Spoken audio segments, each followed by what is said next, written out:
எல்லாரும் எப்படி இருக்கீங்க? நாங்க ரொம்ப நல்லாயிருக்கோம். இன்றைக்கி வந்து நைட்டுக்கு வந்து மட்டன் வச்சு ஸ்பகத்தி பண்ணலான்னு இருக்கேன். வாங்க பார்க்கலாம். அதுக்கு வந்து மசாலா வந்து போட்டு வச்சுட்டேன் ஏற்கனவே.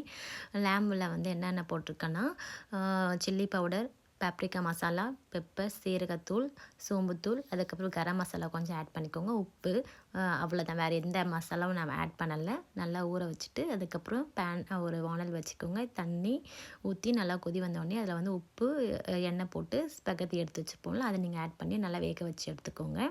அதுக்கப்புறம் ஒரு சைடில் வந்து பேன் வச்சுட்டு நம்ம வந்து ஏற்கனவே மசாலா போட்டுருக்க லேம்பை வந்து நம்ம வறுத்து எடுத்துக்கலாம். ஆயில் போட்டுட்டு அதை அப்படியே டைரெக்டாகவே போட்டுக்கலாம். போட்டு நல்லா வேக வச்சுருங்க. நல்லா ஃப்ரை பண்ணி எடுத்துக்கோங்க தனியாக. இது ரெண்டுமே வந்து வெந்திருக்கான்னு சொல்லிட்டு நல்லா பார்த்து தனியாக ஒரு பிளேட்டில் எடுத்து வச்சுக்கோங்க. இந்த மட்டன் ரொம்பவே நல்லாயிருக்கும். இது வந்து இது மாதிரி பண்ணி ரச சாதம் இல்லைன்னா சாம்பார் சாதம் அது கூட வச்சு சாப்பிட்டாலே ரொம்ப நல்லா டேஸ்ட் இருக்கும். நீங்கள் ட்ரை பண்ணுங்கள். ரெடி ஆகிடுச்சு. ஆல்மோஸ்ட் மட்டனுமே நல்லா வெந்து வந்துருச்சு.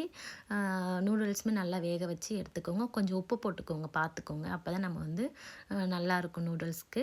அதுக்கப்புறம் இதுக்கு தேவையான வந்து பொருட்கள் வந்து வெங்காயம், பூண்டு, இஞ்சி இது வந்து நல்லா குட்டி குட்டியாக நல்லா கட் பண்ணி எடுத்துக்கோங்க. பூண்டு இஞ்சியும் வந்து நல்லாவே கொஞ்சம் நிறைய எடுத்துக்கோங்க. வானல் வச்சு எண்ணெய் போட்டு பூண்டும் இஞ்சி மட்டும் வெறும் எண்ணெயில் மட்டும் நல்லா ஃப்ரை பண்ணி எடுத்துக்கோங்க. அப்போ தான் வந்து அந்த ஃப்ளேவர் ரொம்பவே நல்லாயிருக்கும் இந்த டேஸ்ட்டு. அதுக்கப்புறம் ஆனியன் போட்டு நல்லா வதக்கிக்கோங்க. இது வந்து உங்களுக்கு தேவைன்னா காய்கறி எதுனா கேரட், பீன்ஸ் நீங்கள் எது வேணால் ஆட் பண்ணிக்கோங்க. நான் வந்து அதெல்லாம் ஆட் பண்ணலை, ஏன்னா ரொம்ப சிம்பிளாக தான் பண்ணுறேன். இதுவே ரொம்ப நல்லா இருந்துச்சு டேஸ்ட்டு. நீங்கள் ட்ரை பண்ணிவிட்டு சொல்லுங்கள். ஆனியன் நல்லா போட்டு வதக்கிட்டு தக்காளி இருந்துச்சுன்னா நீங்கள் ஆட் பண்ணிக்கோங்க. நான் வந்து தக்காளி சாஸ் தான் வந்து ஆட் பண்ணிக்கிட்டேன் இதுக்கு. அது ஒரு 2 ஸ்பூன் கிட்ட போட்டுக்கோங்க. அப்படி இல்லை அப்படின்னா நீங்கள் தக்காளி வந்து டைரெக்டாக வந்து தண்ணியில் வேக வச்சு எடுத்து தோல் உரித்து நீங்கள் அரைச்சி போட்டுக்கலாம். அதுக்கப்புறம் இது நல்லா வதங்கின உடனே நான் வந்து பச்சை பட்டாணி வந்து ஆட் பண்ணிக்கிட்டு அதுக்கப்புறம் 2 வதக்கிட்டு அப்புறம் வந்து நூடுல்ஸும் அந்த மட்டனும் எடுத்துருக்கோம் அதுவும் ஆட் பண்ணிக்கிட்டு அதுக்கப்புறம் வந்து சோயா சாஸ் வந்து நான் வந்து ஒரு 1 ஸ்பூன் கிட்ட 1.5 ஸ்பூன் கிட்ட ஆட் பண்ணிக்கிட்டேன்.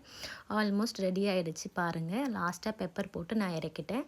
உங்களுக்கு காரத்துக்கு ஏற்ப வந்து நீங்கள் வந்து பெப்பர் ஆட் பண்ணிக்கோங்க. ரொம்பவே நல்லா இருந்துச்சு. நீங்களும் இது மாதிரி வந்து சிக்கன் போட்டுமே பண்ணலாம், இல்லை எக் உடச்சி ஊற்றியுமே நீங்கள் பண்ணலாம். ஆனால் அன்றைக்கி ரொம்பவே நல்லா இருந்துச்சு இந்த லேம் நூடுல்ஸ் வந்து.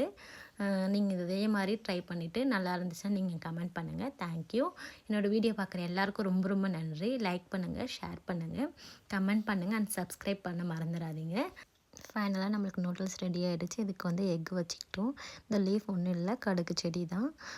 கடுகு செடியை நான் வந்து நம்ம தண்ணியில் போட்டு ஒரு காட்டனில் வச்சு அதை க்ரோ பண்ணி வச்சுருந்ததை தான் நாங்கள் ஆட் பண்ணிக்கிட்டோம். இது ரொம்பவே டேஸ்ட் நல்லாயிருக்கும், ஃப்ளேவரும் நல்லா இருந்துச்சு.